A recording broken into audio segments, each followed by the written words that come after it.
Welcome back to RxMuscle's Iron Road to the Olympia 2019, brought to you by Chemical Warfare. I'm Dave Palumbo, and I'm joined today by my friend Aaron Singerman over there at Redcon 1 headquarters. Aaron, welcome.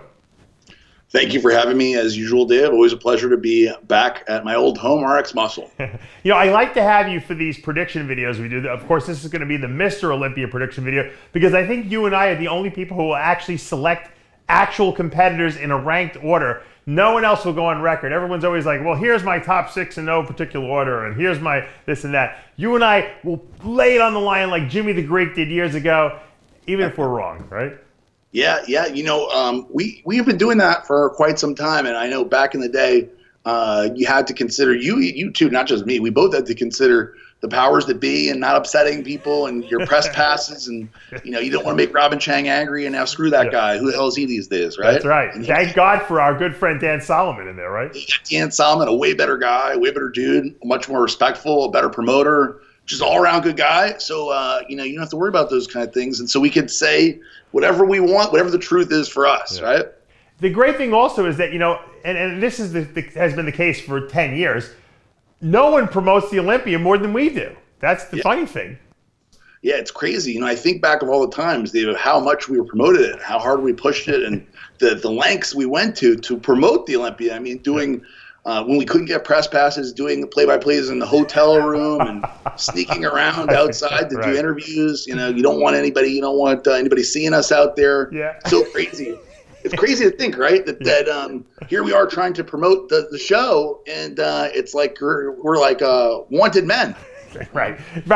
I said it's amazing that Dan has actually made us feel welcome, and actually asked me, how many press passes do you need? I said, Dan, in the history of going to the Olympia, no one's ever asked me that. Matter of fact, I lost a press pass last year because my photographer's flight was canceled, and he came in the day after, and they're like, sorry, you forfeited the press pass. Oh my God! Yeah, it's crazy. All right, let's talk about the Olympia. Okay. This obviously, no Shawn Rhoden, no Phil Heath. We just lost Nathan the Asher. No, Josh Leonardo has a brain tumor they had to remove. I mean, Big Ramy didn't qualify. Obviously, a very different looking Mr. Olympia lineup this year. No reigning champ. We're going to see a new Mr. Olympia crown no matter what.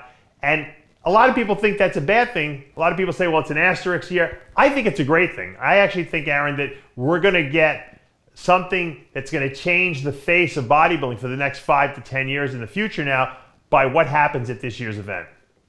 Yeah, I love it. I know a lot of people are saying, oh, this year is the worst lineup, and I'm hearing people say that. And honestly, I feel like, if anything, that this is a much better than usual lineup, because how many years did we go to the Olympia knowing that you're going to walk away with Ronnie Coleman and then Jay Cutler and Phil Heath? I mean, the Phil Heath saga, his legacy was one that, until last year, I just went there with a certainty. We never said like, oh, who's going to win? We know who's going to win. Yeah. And ultimately, for any sport that you're going to and you're trying to make a popular thing or that people want to attend, if you know who's going to win, if it's a foregone conclusion, I mean, that removes a lot of the excitement. So for this year, I feel like we have more excitement, for me personally, than ever. I can't wait to go to the show, because me and you are going to make predictions on who we think is going to win. But the truth is, really, any of these top 5 or 6 guys could potentially win. Right, and that's because also we're handicapping them according to if everyone's in the best shape of their life. And unfortunately, in the history of bodybuilding shows that I've gone to, I've never seen everyone in the best shape of their life. Matter of fact, we're lucky a lot of times that 50% of the people who compete are in the best shape of their life. Yes. Oh, great. So, all right. So let's go over our top 6. I'm going to ask you first your top 6, and I want you give me like a little explanation as to why you're ranking them the way you are. Let's put Aaron's top 6 up on the board here. Okay. So let's start with 6. Want to start with 6? Let's start at the top. Why do you have? Put it up, Tyler. So my number 1 pick is Dexter Jackson. Okay, that's going out on the line there, because Dexter Jackson hasn't won the Olympia since 2008. He's obviously the oldest competitor in the lineup. What makes you pick Dexter Jackson for winning this year's show? So first off, I would say that he is a front runner to me because he has won the Olympia before. Nobody else has won the Olympia before.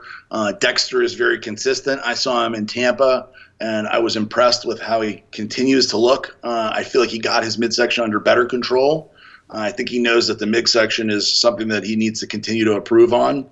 And I thought I was just overall impressed with him, and I think that it makes a great story. And storyline is part of the whole thing. And I think that everybody loves Dexter and would be happy to see him win again. It makes for a unique, awesome story. 50-year-old Dexter Jackson comes back and wins 11 years later, wins Mr. Olympia again. I think it's a pretty awesome story, and I see a lot of people rooting for Dexter. And it was very hard for me to decide, Dave, because in second place, my gut told me to go with Brandon Currie as the winner. But I decided to go a different direction because I love the Dexter Jackson story. But Brandon Currie has been making consistent improvements, literally one after another after another. He is truly somebody that Oxygen Gym has worked out for. You know what I mean? That he went to Oxygen Gym. And I think that level of concentration, everybody talks about Oxygen Gym with all the drugs and stuff like that. I think for most of these guys, and obviously there's some exceptions, but I think for most of these guys, just removing distractions, especially for Brandon Currie, who's got kids and stuff like that, right. and that works for him for certain. Yeah, well, no doubt, right? I mean, he has 5 kids or 4 or 5 kids. I don't even know. Some of them are, he's got a bunch of them. he's on dad duty. He's carpooling the kids. And I mean, look, that's not conducive for it to be Mr. Olympia. That's not what you need if that's your goal. And his wife and his family support him, which I find amazing because I'd be divorced. I don't know about you, but yeah. If I told Darielle I had to go away for 6 months out of the year to make money, she'd be like, "You do something else then." Yeah, it wouldn't work. It wouldn't work for me. So, but I'm amazed and impressed that they're able to have, and they have a great relationship. When you see them together, they're always, awesome and loving. And of course, everybody's got their problems, but the fact that they're together and solid as a married couple speaks to the fact that they're really behind him. So I think this is going to pay off for him. I'm still going to put him in second place. William Bonac, I was tempted to put William. He's in third. I was tempted to put him significantly lower because he was working with Neil Hill, who obviously lives here in Boca and is a family friend of mine. And I know Neil loved William. I mean, he could not tell me enough good stuff about William. Every time I talked to him, anytime I mentioned hiring a new athlete, he was like, "What about William? What about William?" This is a guy who had his back, that was contacting William. I mean, conservatively 40 times a day, Right. The 40, no pun intended. Was it because he was taking 40%? 20% he was taking. 20% of 2 different things. Let's get it straight, Dave. Now, look, ultimately, I don't know. Hey, Willie made the deal, so he's the idiot. That's what I was going to say. Listen, it could be 90%. Yeah. If he signs the deal, because I deal with this kind of stuff all the time, if you sign the contract and you shake on the deal, you're the one accepting the deal. Nobody makes anybody do anything, right? Yeah. So, Dave, you can tell me, Aaron, I want you to advertise on RxMuscle for $100,000 a month. Yeah. We're going to do a year deal. And if I shake your hand and sign a contract that's $100,000 a month, I better be willing to do $100,000 a month. Right, exactly. It's part of the deal. You can't. So you think William got pissed off because he figured, hey, I could win the Olympia, and I don't want to share, my $400,000. It's a different story when I'm sharing $50,000. 100%. He wanted to renegotiate the deal. And so anyway, my point of all of this, saying all this, is the fact that William, who was always very nice to me and was very professional, and I like personally, I think that there's going to be some big differences working with a coach like Neil Hill to working by yourself, because Neil is extremely hands-on. So key coach Darielle, my wife, when she did one of her transformations, and my wife was basically like, he needs to stop. Like, he is all, he literally would be like, what was your last meal? How much did you eat? How much water have you taken? Did you take your vitamins an hour ago? At the middle end of the night, what vitamins did you take just now? Like, it's like a constant checking up and making sure. Yeah. And some people need that kind of accountability. And he provides a level of accountability that certainly you would never in a million years want to do. And neither would I with anybody. I mean, he's all over them. So I'll be interested to see what William will look like on his own with no accountability. Right. That's a good point. And I don't think he's going to look bad. I think he's going to get third. So that, to me, I think that's a win for William all by himself. Mm-hmm. And then I'm putting in fourth Heidi Chopin. So Heidi, I didn't think was going to get in. I figured that he would never compete. And then when I found out he was competing, I assumed he would do 212.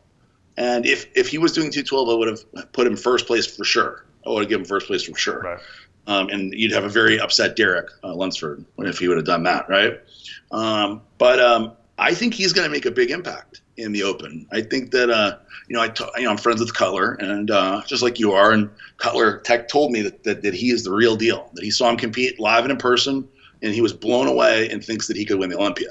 So I have never seen him compete. I've never seen him up close. So I don't know what he looks like. I have seen videos and pictures of him standing next to Flex where he was. I mean, a lot of people thought he beat Flex. Where it was neck and neck. So if Flex was doing this show and he was 10 pounds heavier, like I've seen him when he poses at his Dragon's Lair or whatever, I think Flex is a top 3-4 guy. So I don't see why Heidi Chopin can't be 4 also. Somewhere around there. And then in 5th, Dave, I have Luke Sandow, our guy, Redcon 1 athlete, and Luke has been on the come up. He did awesome at the Arnold. He beat a lot of great guys. Obviously, he lost to William at the Arnold, but he beat a lot of great guys there and showed that he has the stuff. In Tampa, he lost to Dexter pretty narrowly. Like, it wasn't like Dexter demolished him. There were some shots that he definitely won. And I know Aceto. I've been in touch with Aceto, and I've talked to Luke. And Aceto says this will be his best ever, and that he believes this will be his best ever. And I think his best ever is good enough in this lineup to get 5th or potentially better. Yeah. He's going to be, he's the biggest guy out of all these guys by far. He is. Well, aside from Roelly Winklaar, of course. Yes. Well, really, I got 6. But yeah, so of the top 5 anyway. How come you have Roelly in 6th place? So Roelly, I saw some posing footage of Roelly just recently that somebody showed me on their phone that's involved with him, showing how great he looks. Because he does look huge and ridiculous. Mm-hmm. But the one thing that struck me in the video was that he could not control his midsection during his transitions. Mm-hmm. And I don't know what they were saying to him in Arabic, but my money is on stomach, because he was doing his best to control it as he turned from pose to pose. And it just looked immense. As big as he looked, his midsection was just as big. Right. And I don't know if they're going to try to just not let him eat the day before or something. Well, he's probably holding 30 pounds of water too, I'm sure. Maybe that'll be it. Maybe that'll be all that it is. But from what I saw there, I think that I'm concerned for him that he's sacrificed some of the ability to get that hard condition. If you remember when he won the New York Pro, when we were there, watched the New York Pro, he had cross striations everywhere. He had details all over. Those aren't there anymore. I haven't seen those in years and years. Yeah. So remember Dave? Remember all the cross striations all over him? Those are gone. He doesn't have them. Right. So I don't know what the reason is for that, but he sure did get humongous. I just don't know if that's going to be a good thing, especially with a lineup of guys who are all way smaller than him. Yeah. He doesn't have any big guys to stand next to him other than Luke, who's incidentally beat him before. Yeah. Well, I'm going to take a different approach in my predictions. I'm going to actually have Roelly not 6th. I'm going to have him 1st because he was the highest ranking guy last year. He placed 3rd at the Olympia. He had an off Arnold Classic, of course. We know that he got started late. He only dieted for 8 weeks at an Oxygen Gym. I don't think that was a true representation of Roelly Winklaar. I know the knock against him is he doesn't get hard enough, but I thought at the Olympia, if you can tighten up a little bit from what he was last year, he's the highest ranking guy there. He beat everyone last year in this lineup. So I got to be honest with you. I've seen some pretty big guys in my day. I thought Big Ramy was the biggest guy, or Ronnie Coleman. I think that Roelly's bigger than both of them, to be honest with you. I don't think anyone has bigger shoulders, arms, chest than Roelly Winklaar. I think if you would have put Ronnie Coleman next to him, I think he would have given Ronnie a run for his money in the size department. I think Ronnie had a better overall look, obviously. But I think that Roelly, mass-wise, and I know at Mr. Olympia, that's the thing that always sets us off. Like, who's the big, freakiest guy up on that stage? And I think that Roelly has that wow factor. Now, the question is, will he bring the conditioning? We do see that little bit of distension in the midsection, but you know what? Who knows what they're doing out there at Oxygen with this guy, Aaron. I guarantee you they're going to blast him with diuretics and restrict fluid, and he'll probably drop 20 pounds before he gets on stage from what we're seeing now on Instagram. And he'll still be the biggest guy on stage. So I would love to know what his real weight is. I wish they would bring back the weigh-in that they used to do, where they actually put these guys on a real scale. We should have talked to Dan about that. Yeah. The weigh-in press conference. Maybe we still can, because that would be a I feel like that would be a very interesting thing. That's better than the press conference. I don't even want to hear what these guys say. Just put them on a scale. Let me see what they weigh for real. That would be really cool. I'm going to suggest that. All right. Yeah, I should do it too. You're best friends with Dan. Call him up and tell him. You could both do it. Maybe we'll tag team him. No, but it's a level. It's an interesting thing that they can add very easily to the press conference. It would not require a lot of work. And it's different because Dan wants to differentiate the old Olympia to the new Olympia. He wants to have some differentiating factor. Right. You'll see there's some stuff that he's planning at the press conference. Well, so it'd be cool to do that. Maybe you could buy some high-tech scale. You can get it from that new gym that you just opened up, and you could bring that in, and it'll say like the Redcon scale official weigh-in, and then they could sponsor the weigh-in, Dave. There you go. Do it. Throw $5,000 to Dan and say, Dan, we need to do the Redcon weigh-in. Yeah, there you go. Tell Dan I'm gonna buy a $5,000 scale with the big Redcon logo on it. I'll throw you an extra bone there for the Olympia. It's a good idea. And that may put him over the edge. The money talks. That's right.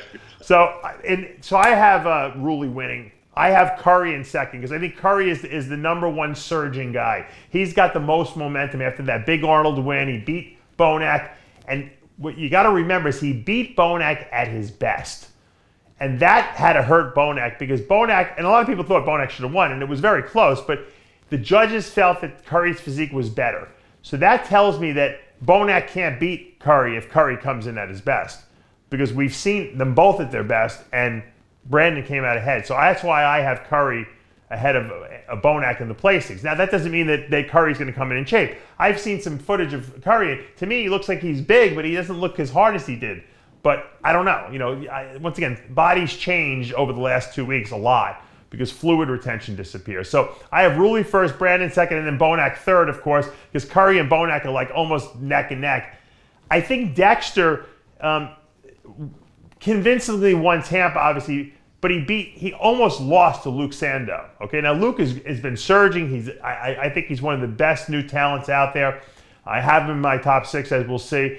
But Dexter almost didn't beat Luke. So there's no way in my mind that Dexter will beat Bonac, Brandon, or Roelly unless those guys are off. And that's how Dexter's deadly. Dexter sits, he's like, I described it yesterday on the show I was doing. It's like he's a pit viper laying in a pile of leaves that you don't even see. And you walk by a little too close to him and he bites you and you're dead. And that's how he gets these guys. They come in a little off and he's just waiting there in the best shape of his life, and he knocks guys off. But I have, assuming everyone is in the best shape of their life, I have Dexter a solid 4th. I think that, and if he comes in top 4 or 5 here, to me, that's a victory for Dexter because this guy is the oldest guy in the lineup, right? In 5th, I have Hadi Choopan. Now, here's another thing I want you to bring up to Dan, and I talked about it on my Ask Dave show. I'm sure Dan has heard about it already. Why, if Hadi Choopan has qualified in the Open and the 212, he's not crossing over. He qualified legitimately in both classes. Why can't he do both? Yeah. I had asked that before, if you remember, and obviously it didn't end up being important, but I had asked before about Steve Lorius when he was one of our athletes, because he was doing Classic and he had qualified. Remember, he had won Pittsburgh. Right. And he was going to do Steve's show in New York and do 212. Then we asked if he won New York, which he didn't even come remotely close. Right. He got like last place. But if he would have won that 212, would he have been able to compete in both? And I was told no, he had to choose one or another. I don't know why. Why? But think about it. Why? There's not that many people that do it. It's like Bo Jackson, Deion Sanders. The guy was good enough to win in both divisions and qualify. He should be allowed to do both. Okay? Yeah. Now, it's not, I think the reason they didn't let people cross over is because years ago, people would say, I qualified in fitness, but I want to do figure too.